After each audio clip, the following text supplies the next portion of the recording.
Hello guys, today we're going to have a look at a brand new model. This is a Britains Kane Low Loader. It's a beaver tail low loader, and the beaver tail is hydraulically operated. This is a brand new model and it was only released on the 24th of October at the Moira model show. So I guess since the model is brand new, this is going to be the first RC conversion of this model. Well, the only moving part on the model is this beaver tail, and don't mind this this little fake cylinder here. I broke that when I was taking it out of the box. I cut the cable ties in the box, and then when I was pulling off the model, it just was a little bit too much pressure and broke that little piece. But that doesn't matter because I need to remove them anyway. Anyway, the only moving piece is the beaver tail here, so we only moved that slight little bit up and down. But if we take a look under the model here, we have quite a bit of space. So my plan is to get rid of these two things because these little fake cylinders, they're pretty stiff, because for a static model you want to be able to move the trailer up like that and leave it there, with a bit of weight on it. So they make these little cylinders a little bit stiff. It also has a little latch here, but obviously I'm going to have to take that off because we don't want our mechanical, say we put a servo in it, we don't want it to lift the trailer, this little thing to come down here and get caught in there. See, it's supposed to stop the cylinder coming back down, so you don't want that getting caught and then breaking your servo. So we want to get rid of that too, and that will leave us with hopefully a very freely moving tail.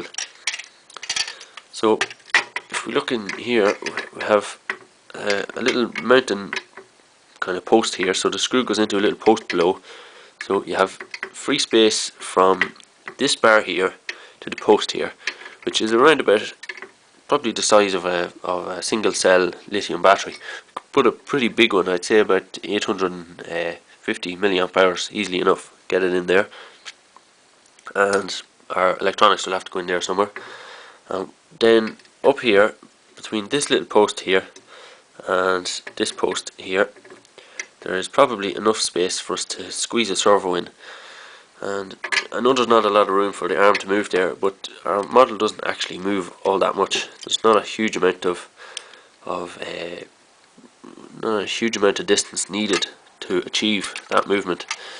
The only thing I'm a little bit worried about is whether the servo will have enough power to lift the tailgate with a load on it. So I really wouldn't be happy with the RC conversion until we are able to drive the tractor up this far on the flatbed and then lift it up. So if it's not able to do that little bit of movement, I wouldn't be happy with it. Maybe it's not under all that much load really, but it would be a little bit disappointing if we didn't have the power to lift the vehicle on the end of the low loader. Although whether in reality the trailer would be fit to lift, basically an entire tractor, is maybe it wouldn't. You're probably supposed to drive your vehicle up here and then just lift your tail. One slightly negative point I have about the model is we have no lights on the back here. We're going to want to add some LEDs to this, but from looking at pictures of the real trailer online, the lights are actually in a space here, but obviously because this is only a model, they couldn't leave that sort of space here. They needed room to put this hinge on, so we're going to have to work around that somehow. I'm thinking I might put the LEDs out on the side here, stacked up, so maybe the brake light and the indicator below it, something like that, and see how that works. But I don't think we're going to be able to put them directly on the back in a kind of a conventional manner. If we were to put them in here, I think we'd just get trouble with the vehicles driving across the wires all the time. It wouldn't last very long. So that's going to be a little bit challenging to add LEDs. Just for a little comparison, this is a Dangerville low loader that I got way back when I bought the Hitachi model, and at the time this seemed to be the only low loader, or maybe it was the cheapest low loader that I could find, but it was very expensive. But the detail is brilliant. So as a result, I've never actually converted this to RC because I didn't want to ruin it really. I mean, we even have a steer and rear axle. We have little jacks here to support the trailer.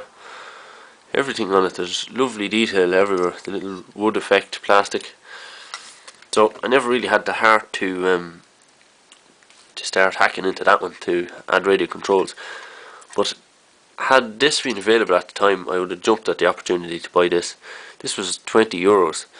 Like, that is a perfect platform. I mean, I could destroy this and buy another one and try and convert that without feeling too bad about it.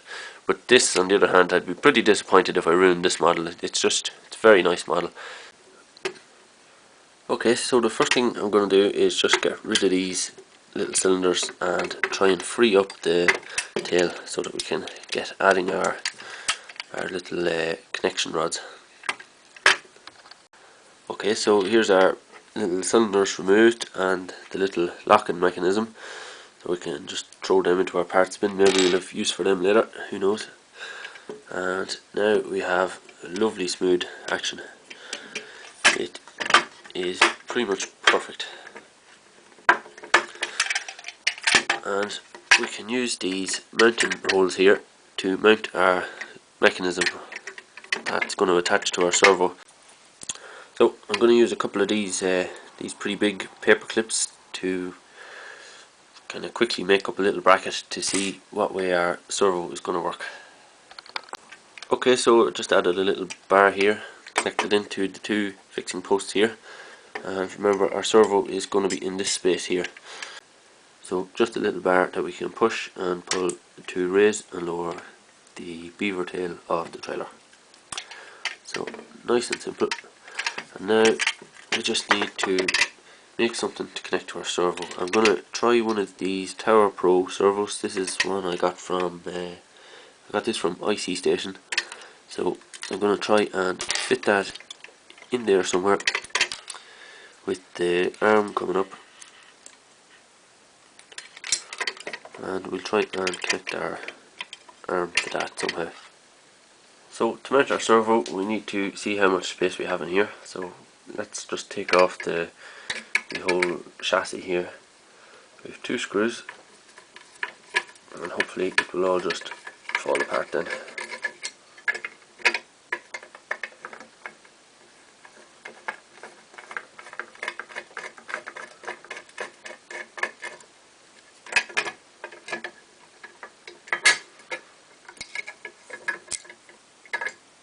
So there we go, that's all there is to that. We want to put the servo into this space here, so we'll need to take a little bit out of the servo body to let the arm of the servo up through this space so that we can, actuate our tail here.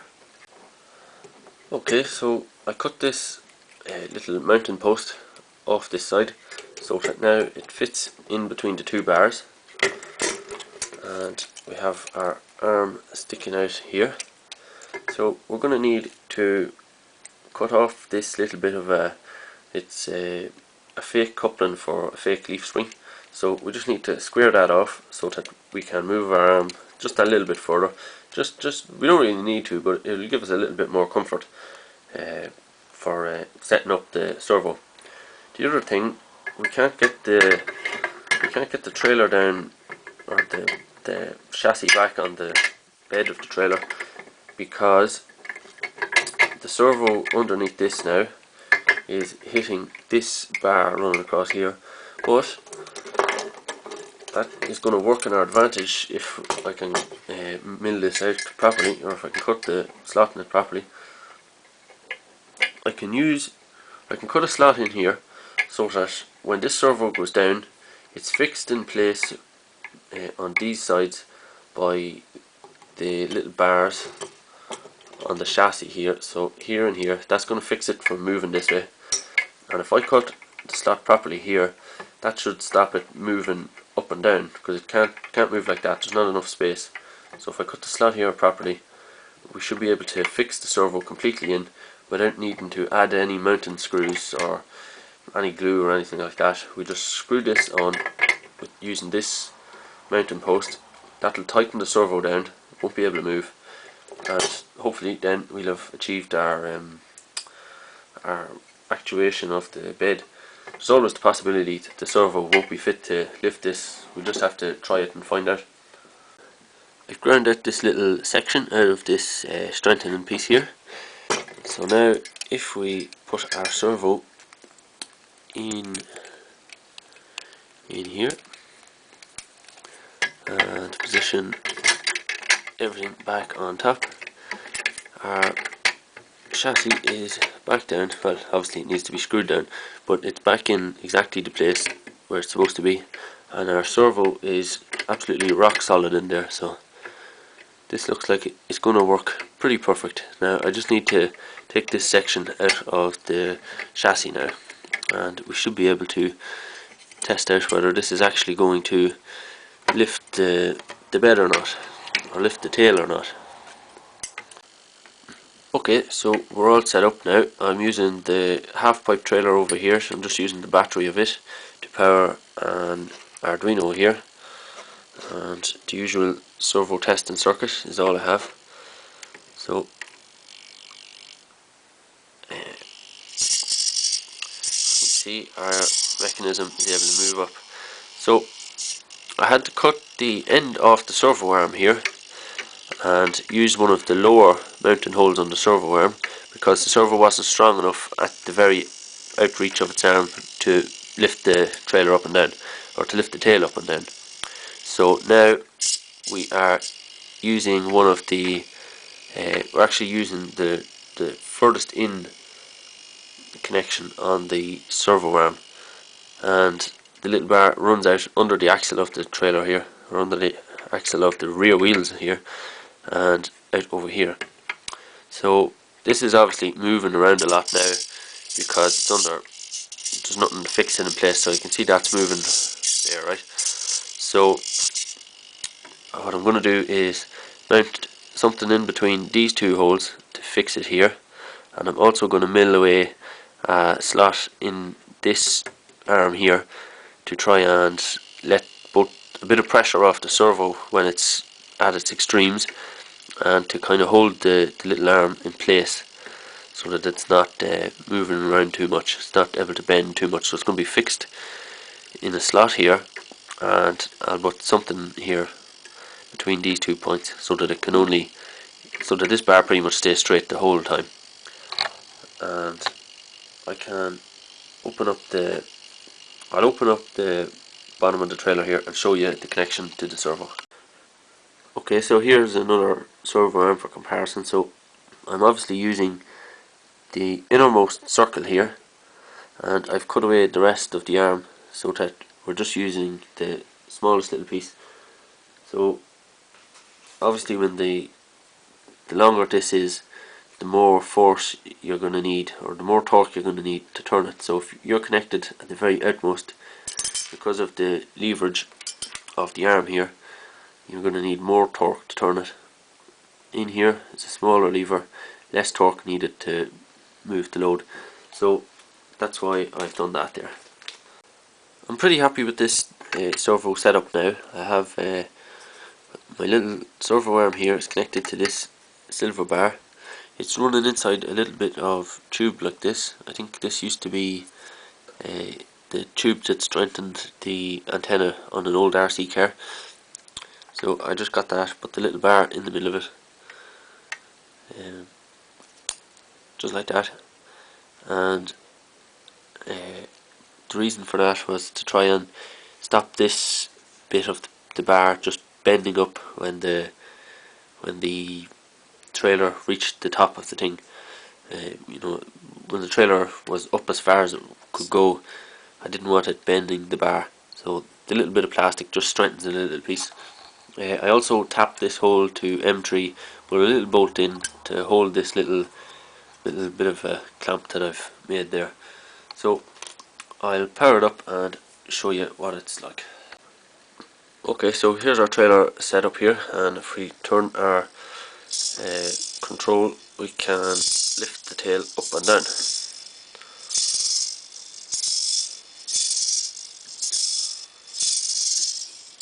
Okay, so that's pretty good, but I did say I wanted it to be able to lift the tractor.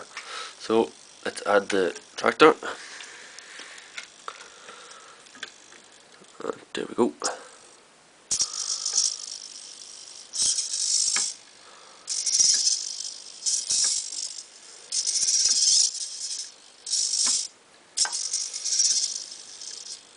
So I think that's pretty good. Our servo design seems to have worked out pretty good. Okay, well that's all I have time for today. If you found that video useful, hit the like button. And if you want to see the rest of this build, make sure and subscribe. I still have the LEDs and the control electronics to add to the trailer, so I'll have that in an upcoming video. I'll also need to order a battery for this trailer. It's such a big trailer. I'm going to try and get the highest capacity, lowest profile battery I can. So we'll want quite a narrow battery to fit in under the wheels here. That would be pretty ideal. And then we can fit our electronics maybe up the front of the trailer maybe. And the lights, like I said, I'm not entirely sure. I'm going to try and fit them down the side there maybe, but we'll see how that goes. So if you have any questions, either post them below or post them in the forum. And that's everything, so thanks very much for watching.